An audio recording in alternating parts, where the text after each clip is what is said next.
আকাশে বারুদের গর্জন আর চারদিকে ধ্বংসস্তূপ।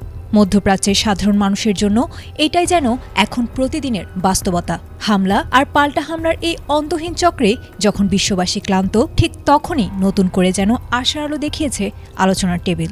পর্দার আড়ালে চলা সেই কূটনৈতিক লড়াই যেন যুদ্ধের ময়দানের চেয়েও অনেক বেশি গুরুত্বপূর্ণ হয়ে উঠেছে।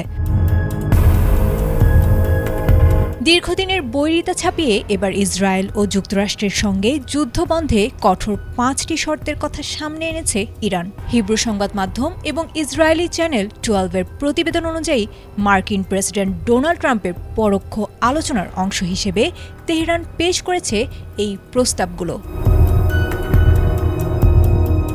ইরানের শর্তগুলোর মধ্যে সবচেয়ে বড় দাবি হল ভবিষ্যতে আর কখনোই তাদের ওপর হামলা হবে না এমন শক্তিশালী আন্তর্জাতিক নিশ্চয়তা। পাশাপাশি মধ্যপ্রাচ্যের বিভিন্ন দেশে ছড়িয়ে থাকা মার্কিন সামরিক ঘাঁটিগুলো গুটিয়ে নেয়ার দাবিও তুলেছে তারা।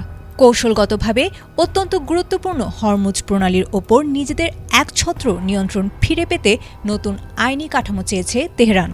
এছাড়া যুদ্ধের ফলে ইরানের যে বিশাল অর্থনৈতিক ও অবকাঠামোগত ক্ষয়ক্ষতি হয়েছে তার জন্য মোটা অঙ্কের ক্ষতিপূরণ চেয়েছে দেশটি। সবচেয়ে বিতর্কিত শর্তটি হল সংবাদ মাধ্যম নিয়ে। ইরানের দাবি, তাদের বিরুদ্ধে অপপ্রচারে লিপ্ত ব্যক্তিদের ইরানের হাতে তুলে দিতে হবে অথবা তাদের বিচার করতে হবে। অন্যদিকে মার্কিন প্রেসিডেন্ট ডোনাল্ড ট্রাম্প এই আলোচনা নিয়ে বেশ ইতিবাচক। তিনি জানিয়েছেন, ইরান এবার আলোচনার বিষয়টিকে গুরুত্ব দিয়েছে এবং পরমাণু অস্ত্র যেন তারা কখনোই তৈরি না করতে পারে সেটি ওয়াশিংটনের মূল লক্ষ্য।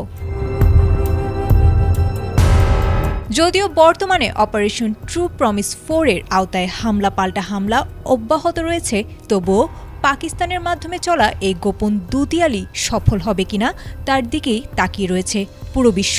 মধ্যপ্রাচ্যের এই রক্তক্ষয়ী সংঘাতের স্থায়ী সমাধান কি তবে এই শর্তগুলোতেই লুকিয়ে আছে? এর উত্তর হয়তো মিলবে আগামীর দিনগুলোতে। আয়েশা আক্তার, ATN বাংলা।